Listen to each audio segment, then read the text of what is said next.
Bonjour à tous, Sacha de la chaîne Morpheus et aujourd'hui on se retrouve pour une nouvelle vidéo. Une vidéo qui est très importante puisque c'est de mettre en ligne son site WordPress. Sur la chaîne vous avez pu voir déjà quelques tutos sur WordPress pour créer votre site et notamment la semaine dernière comment s'entraîner sur son site et on avait notamment vu qu'on utilisait LocalWP. Donc si vous n'avez pas vu la vidéo, je vous invite à aller la regarder. En tout cas, une question, c'est une fois qu'on a terminé de s'entraîner en local, donc sur son ordinateur, comment on va passer notre site en ligne?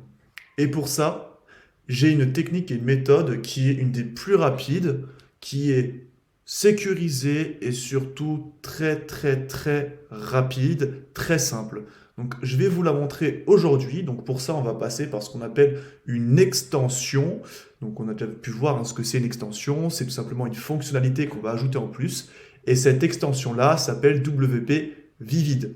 C'est une superbe extension pour mettre son site en ligne, que vous ayez déjà un site en ligne sur un autre hébergeur avec un autre nom de domaine ou que vous ayez tout simplement, comme pour le cas qu'on va faire aujourd'hui, votre site en local. Donc c'est parti, on va commencer ce tuto et cette vidéo par installer tout simplement Vivid. Donc c'est parti, on est donc sur un site en local.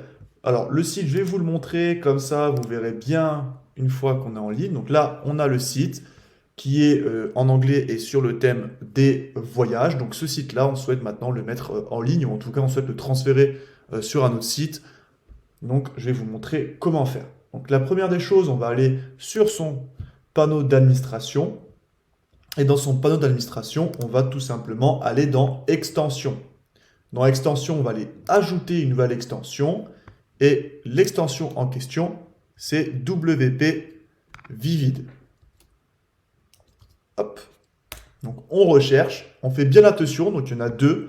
Il y a WP Vivid en bleu ici et WP Vivid Backup qui est en vert. Donc on prend bien la première qui est celle qui est en bleu. On l'installe et après on va l'activer. Voilà, c'est installé donc sur notre serveur. Maintenant, on va l'activer. Parfait. Donc, une fois que c'est installé, WP Vivid, vous pouvez le voir dans votre menu de gauche sous le nom de WP Vivid Backup. Et à partir de là, vous avez un écran. Et nous, ce qui nous intéresse, c'est sauvegarder et restaurer. Dans sauvegarder et restaurer, vous avez notamment la possibilité de sauvegarder manuellement votre base de données et vos fichiers. C'est exactement ce qu'on souhaite faire.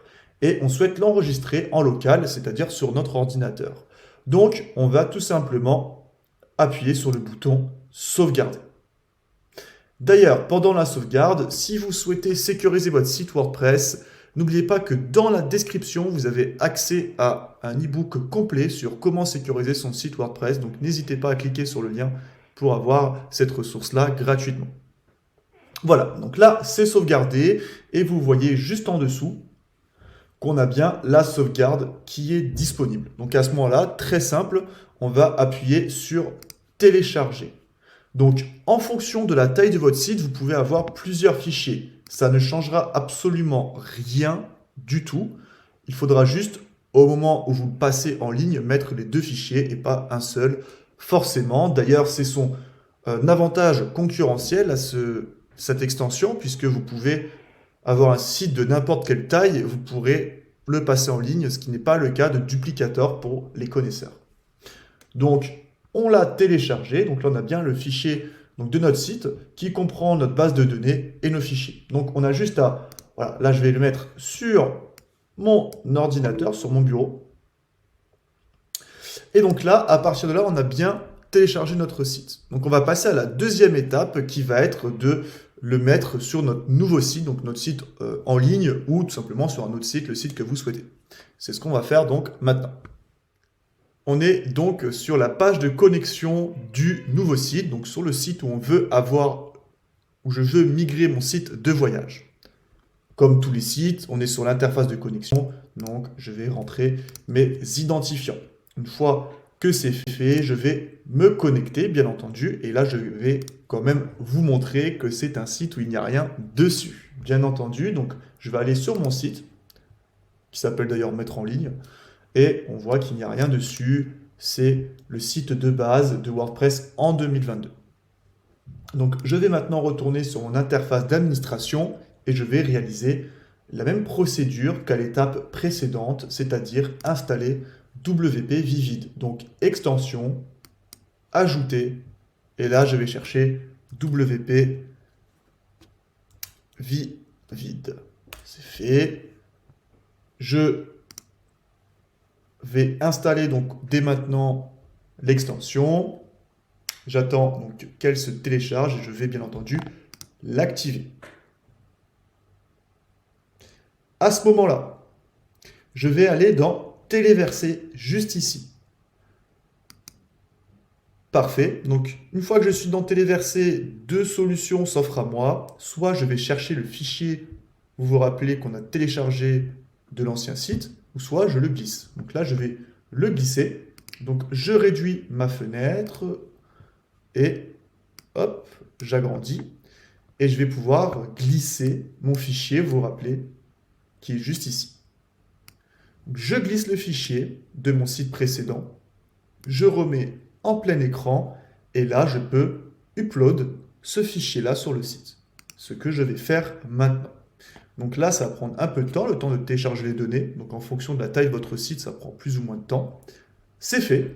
Donc j'ai bien un message que l'upload a bien été complété. À ce moment-là, je vais mettre OK. Et très important, je vais utiliser le bouton Restaurer qui apparaît ici. Donc, que cela va faire concrètement, c'est tout simplement que je vais restaurer la sauvegarde que j'ai fait sur mon site, mon autre site. Donc, je vais cliquer sur Restaurer. Je reclique ici. On me demande de bien confirmer cette opération. Je mets bien entendu OK. Et à partir de là, surtout ne pas quitter la page et vous allez avoir votre site qui commence à migrer. Parfait, donc l'opération a été un succès, on voit que c'est très rapide. Je mets OK, et à partir de là, c'est normal, ça me déconnecte, et je dois donc mettre les identifiants du site que j'ai voulu migrer. Donc c'était ici 1 et 1. Je vais me connecter, et à partir de là, vous voyez que mon site déjà a changé de nom. Et je peux donc cliquer sur Blocksy R&D et là on va voir que je vais retrouver tout simplement mon site de voyage. Et voilà, si on se balade un peu, il y a tout qui fonctionne sur mon site, donc c'est absolument parfait. La migration a bien été faite avec succès avec ce plugin en quelques temps. Donc voilà pour cette vidéo, je vais juste vous faire un petit récap et sinon je pense que vous avez tout compris. Comment migrer son site WordPress vers votre hébergeur, le mettre en ligne, etc. C'est très simple. Donc, comme on l'a vu avec l'extension WP Vivid, il vous faut donc sur le site A que vous voulez migrer, bien sauvegarder grâce à WP Vivid et télécharger cette sauvegarde sur votre bureau dans un fichier, peu importe, tant que vous le retrouvez. Vous allez ensuite devoir aller sur votre site WordPress où vous voulez le migrer, donc le nouveau site, entre guillemets, donc un site qui peut déjà être en ligne, un autre site local, etc., etc. Et vous allez de nouveau installer WP Vivid Backup. Mais cette fois-ci, vous allez télécharger sur l'extension la sauvegarde que vous avez faite de votre site A. Et cette sauvegarde-là, vous allez la restaurer. Et à partir de là, tout sera fait très simplement, en quelques minutes, vous aurez donc la sauvegarde A qui sera active sur votre site B. Et donc, vous aurez votre site A sur votre site B. Voilà. N'hésitez pas, si vous avez des questions, à me les poser directement en commentaire. Ça sera un plaisir pour moi d'y répondre. Et puis, on se retrouve la semaine prochaine pour une nouvelle vidéo. À bientôt.